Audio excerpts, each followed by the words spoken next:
There are no subtractions and divisions in our mind. There is only addition and multiplication. I will just remove negative thoughts and I will have positive thoughts. All the best, it's not going to work.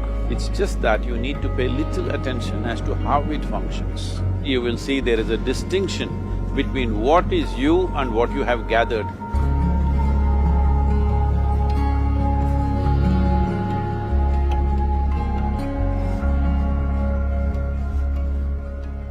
Well, see the way the question is asked and also the way normally it's addressed is, people think there is something called as negative thought and positive thought. They want to remove the negative thoughts and have only positive thoughts. For such people, I would ask them to just experiment for 10-15 seconds. Let them forcefully remove one thought from their mind. For example, next 10 seconds, just don't think of a monkey. Try not to think of a monkey for next 10 seconds. You will see you will be full of monkeys. So what I'm saying is, this is the nature of your mind, because in this mind, all the three pedals are throttle. There is no brake, there is no clutch. Whatever you touch, it will only go faster. In this kind of mind, people have been taught from moral teachers and religious teachers, do not think about bad things. Well, since then it's been a full-time job.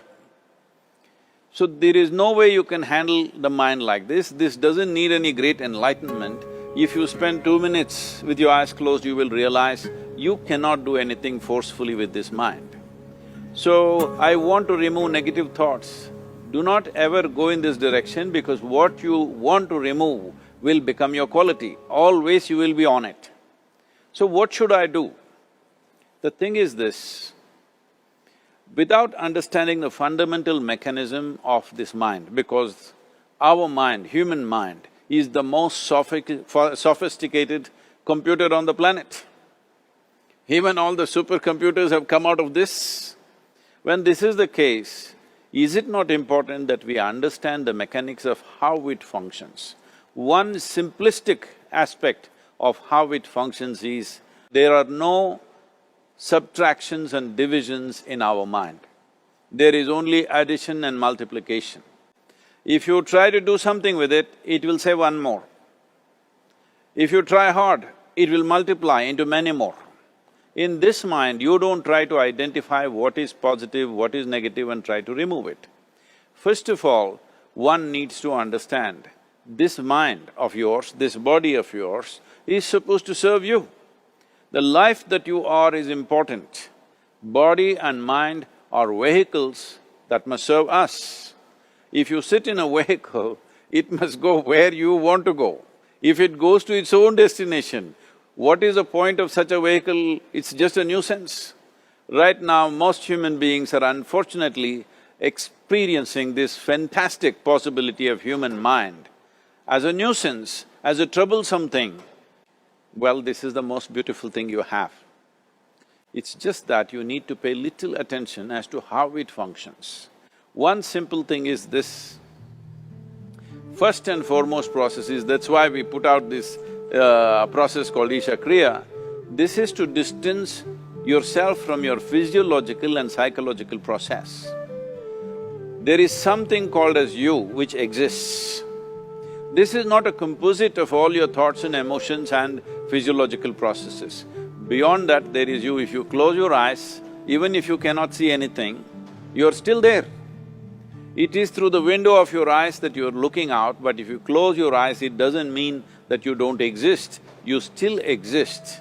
So beyond your thought, you still exist, beyond your emotion, you still exist. So that you, the life that you are, this has to come into your experience. Why is it that you're not allowing that to come into your experience, which is the most significant aspect of who you are? Who you are right now, the most significant aspect is, you and me are alive right now, this is it. What I'm thinking, what you're thinking is not the important thing. We are alive right now, that is the important thing. So, it is important that you focus on this fundamental sense of aliveness within you, and then you will see there is a natural distance between you and your thought process. Once there is a distance between your psychological process and your physiological process, this is the end of suffering. Because there are only two kinds of suffering that human beings go through, physical suffering and mental suffering. Once you create a little space between you and your mind, between you and your body, this is the end of suffering. This is something every human being has to experience and know, otherwise thinking I will just remove negative thoughts and I will have positive thoughts, all the best, it's not going to work 100%, it's not going to work because nobody can remove it, they can avoid it for some time. So when negative thoughts come, you say Ram Ram, Shiva Shiva, whatever you want, but this is just avoiding, it's not gone. The moment you stop that, it will pop back with great force, otherwise it'll come back in your dreams. So it's very important, first of all you need to understand your anger, your resentment, your fear, your anxieties, the negativity that you generate. Generally resentment, anger, it is always directed towards somebody. But we need to understand this is poisons that we are drinking and expecting somebody else to die. Fortunately, life doesn't work like that. If I drink poison, I die. If I drink poison, you don't die. So, we need to understand this. When I say poison, today you can have yourself chemically analyzed. Right now, what is your blood work, what it says? 5 minutes of intense anger, check your blood work and see, there will be lots of negative elements in it, literally you're poisoning yourself. So, do you want to poison yourself? Definitely not.